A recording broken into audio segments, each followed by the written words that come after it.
जय जिजाऊ, जय शिवराय, जय शंभूराजे. तर कशात मित्रांनो, मी आहे तुमचा आपला मराठी माणूस सोमू शिंदे. तर परत एकदा तुमच्या सर्वांचं स्वागत आहे आपल्या एका व्हिडिओमध्ये.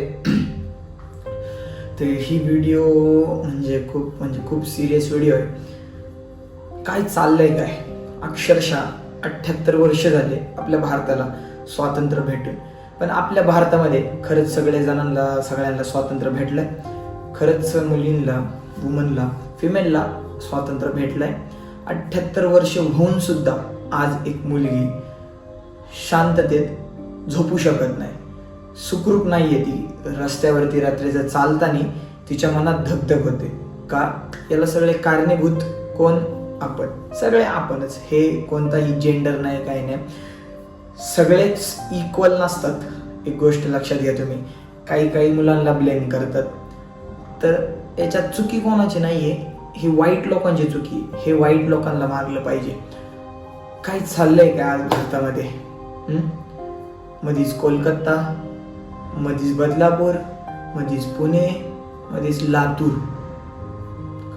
परवा कोलकाता, काल बदलापूर, आज पुणे, आत्ता लातूर.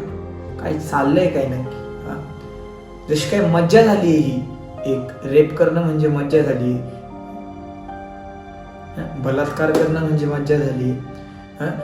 जोपर्यंत आपण या नराधमांना यांचे तुकडे करून करून आहे ना कापून टाकत नाही ना, तोपर्यंत ही गोष्ट थांबणार नाही. मी डायरेक्ट सांगतो तुम्हाला, ह्या नराधमांना भर चौकामध्ये ठोकलं पाहिजे, नाहीतर यांचे ना तुकडे करून करून यांना तडपवलं पाहिजे. त्याशिवाय यांना कळणार नाही. आत्ता कसं झाले माहिती का? बलात्कार होता ते, त्यांच्यावरती काहीच ऍक्शन होत नाहीये. त्याच्यामुळे समोरच्याला दुसरा ज्याची वाईट प्रवृत्ती आहे त्याला लगेच दिसते की एवढं सगळं होतंय पण काही ऍक्शन होत नाही. त्याच्यामुळे तो धाडस करतो करायचं. त्यामुळे हे केसेस वाढतात. ते पहिले 3 महिन्यातून एकदा व्हायचं, 4 महिन्यातून एकदा, वर्षातून एकदा, वर्षांमधून एकदा. आता महिन्याला, दर महिन्याला, महिन्यातून 2दा, दर आठवड्याला, आठवड्यातून 3दा, आठवड्यातून 4 वेळा. अरे चाललंय काय? 4 वर्षाच्या मुलीवरती बलात्कार होतो. काय चाललंय? अरे चाललंय काय? लहान लहान चिमुकल्या मुलींना सुद्धा सोडते नाही. बदलापूरमध्ये रेप्युटेड स्कूल, एकदम म्हणजे ज्याचं नाव चांगलं आहे स्कूलचं, ती रेप्युटेड स्कूलमध्ये तिथं बलात्कार करायचा प्रयत्न केला जातो चिमुकल्या मुलींवरती. काय चाललंय काय? ह्याच्यावरून दिसतंय की आपला भारत देश अजून किती मागे आहे आणि 78 वर्ष होऊन स्वातंत्र्याला सुद्धा काडीचा फायदा नाही. सरकारने ह्या गोष्टीवरती लक्ष दिलं पाहिजे. मी कोणाला ब्लेम करत नाही. तुम्ही सांगा किती लोकांनी स्टँड घेतला? कोलकातामध्ये डॉक्टरांचा विषय झाला, डॉक्टरांवरती, डॉक्टर मोमिता यांचा बलात्कार झाला. ऑन ड्युटीवरती, ते पण डॉक्टर, त्यांचा बलात्कार होतोय. काय चाललंय भारतामध्ये? इतका आपला भारत देश माग आहे. जोपर्यंत ह्या नराधमांना तडपून कापून टाकून आहे ना मारत नाही ना, तोपर्यंत ह्या गोष्टी थांबणार नाही.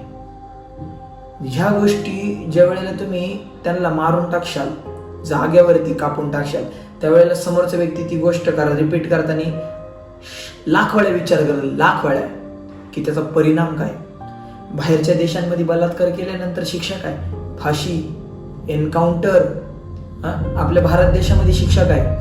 व्हॉट्सअप स्टेटस, व्हॉट्सअप डीपी, मेणबत्ती लावणं. चाललंय काय? भारत देश चाललाय कुठं? आम्ही अजून सुद्धा बिलीव्ह करतो चौरंग करून टाकायचा. महाराजांच्या काळी जो व्यक्ती स्त्रीकडे, बारक्या स्त्रीकडे, आपली असू दुश्मनाची असू, वाईट नजरेने जरी बघल तरी त्याला सोडणार नाही, असे आपले महाराज होते.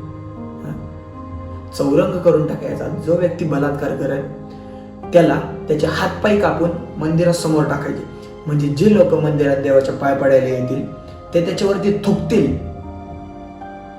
ही शिक्षा होती पूर्वी. आत्ता काय? WhatsApp DP, Instagram story, WhatsApp status, याच्यावरतीच आहे. मेणबत्त्या लावा, we want justice, we want justice. अरे आपली ही संस्कृती नाही मेणबत्त्या लावायची. आपली स्त्रीच्या इज्जतीवरती प्रश्न आल्यावरती आपली संस्कृती आहे महाभारत घडवायची, लंका जाळायची, हे लक्षात ठेवा. आणि काय चाललंय, मेणबत्त्या लावतात आहे. सरकार जर ह्या गोष्टीकडे लक्ष देत नसेल तर आपल्यालाच ह्या गोष्टीकडे लक्ष द्यायला लागणार आहे. ह्या गोष्टीकडे लवकरात लवकर लक्ष दिलं पाहिजे. यांना जेल बिल काही नाही, डायरेक्ट एन्काउंटर, तुकडे तुकडे केले पाहिजे त्यांचे. त्याशिवाय ही गोष्ट सुधारणार नाही. आणि लाडकी बहीण योजना काढली. आपल्या लाडक्या बहिणीला 1500 रुपयांची गरज नाहीये, पैशांची गरज नाहीये. ती तितकी इंडिपेंडंट तर अजून नाहीच आहे म्हणा, पण ती पैसे कमवू शकते. त्याच्यामुळे सरकारने हत्यारं द्या, सेफ्टी द्या. हत्यारं तर आपण दिली पाहिजेत, पण सरकारला एकच इच्छा आहे सरकारकडं की हे लाडकी बहीण जी योजना तुम्ही करताय, ज्यात पैसे देताय, त्यात तुम्ही मुलींना सेफ्टी द्या, हे लक्षात ठेवा. आणि मुलींना पण बोलायच्या आधी आपले पोरं सुद्धा सुधरा. याच्यात जेंडरचा दोष नाहीये, वाईट लोकांचा दोष आहे. पण आपलं सुद्धा काम आहे, घरच्यांचं, आईबापांचं काम आहे की आपल्या मुलाला कशी शिकवण द्यायची आणि त्याला कोणत्या मार्गावरती न्यायचं. सगळ्या गोष्टी व्यवस्थित झाल्या पाहिजेत. लवकरात लवकर या गोष्टीवरती निर्णय झाला पाहिजे. लवकरात लवकर हे सगळे, अरे तुम्ही विचार करा ना, एका रात्रीमध्ये लॉकडाऊन होऊ शकतं, एका रात्रीमध्ये मुख्यमंत्री बदलला जाऊ शकतो, एका रात्रीमध्ये नोटाबंदी होऊ शकते. मग एका रात्रीमध्ये बलात्कार करणाऱ्याला पकडून मारून का टाकू शकत नाही आपण? का त्या गोष्टीला आपण मागं पडतोय? इथंच चुकतोय आपण. रूल्स बदला. जो वाईट नजरेने जरी, जो वाईट विचाराने प्रयत्न जरी करेल मुलीला अब्यूज करायचा, त्याच्यावरती कायदेशीर कारवाई झाली पाहिजे. जो बलात्कार करेल त्याचे तर तुकडे तुकडेच झाले पाहिजे. हे रूल्स चेंजेस करा. बाहेरचे देश काय चाललंय, काय बाहेरच्या देशांमध्ये एन्काउंटर, फाशी मारतात, आणि इथं काय चाललंय आपल्याच्यात फक्त डिपिन ते सुधरा सुधरा. आणि याच्यामध्ये कोणतंही जात धर्म नाहीये. सगळ्यांनी स्टँड घ्यायला पाहिजे. नुसतं असं नाही की आपल्या हिंदू मुलींचाच बलात्कार होतोय, मुसलमान मुलींचा सुद्धा बलात्कार होतोय. असं पण नाही की बलात्कार करणारे नुसते फक्त मुसलमानच आहेत, बलात्कार करणारे आपले हिंदू पण आहेत. त्यामुळे ह्या गोष्टीकडे लक्ष द्या. जातपात सोडा. दरवेळेला जसं बोलतो, जे खरं आहे, सत्य ही सनातन आहे, पण आपला विरोध कोणत्याही धर्माला नाहीये. मी दरवेळेला व्हिडिओमध्ये सांगतो, माझा विरोध कोणत्याच धर्माला नाहीये. माझा विरोध फक्त वाईट लोकांना आहे. पण हा सगळ्यांना मान्य करावं लागेल की सत्य ही सनातन आहे. जागे व्हा आता तरी. ह्या गोष्टींवरती लक्ष द्या. आपणच, आपली युवा पिढी जी आपली यंग जनरेशन आहे, ती ह्या गोष्टींवरती लक्ष नाही देणार तर कोण देणार? आता आपला टाइम आहे, आपला टाइम पिरियड आहे. आपल्याला पुढं देश हातात घ्यायचा आहे. देशाचं भविष्य आपल्या हातात आहे.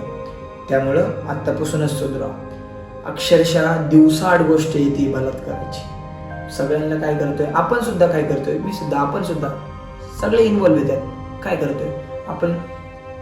नाही का, डीपी लावणार, इंस्टाग्राम स्टोरी टाकणार, पण आपण आपला खारीचा वाटा नक्की त्यात द्यायचा. एवढं गोष्ट लक्षात ठेवा. आणि सरकारने लवकरात लवकर ह्या गोष्टीवरती निर्णय घेतला पाहिजे, नाहीतर मग काही खरं नाही. आपल्या भारत देशाला 78 वर्ष होऊन झाले की स्वातंत्र्य भेटून, पण ते व्हॅल्युएबल नाही, अजिबात व्हॅल्युएबल नाही. महाराजांची शिकवण लक्षात ठेवा. जोपर्यंत जुने रूल्स आपण परत आणत नाही, चौरंग करून टाका याचा. जो बलात्कार करन, हातपाय कापून टाका, त्याचे तुकडे तुकडे करून टाका. जोपर्यंत हा रूल आपण परत आणत नाही, तोपर्यंत हा देश सुधारणार नाही आणि हे बलात्कार थांबणार नाही. आजच्यासाठी एवढंच बोलेल. जय जिजाऊ, जय शिवराय, जय शंभूराजे, जय श्रीराम.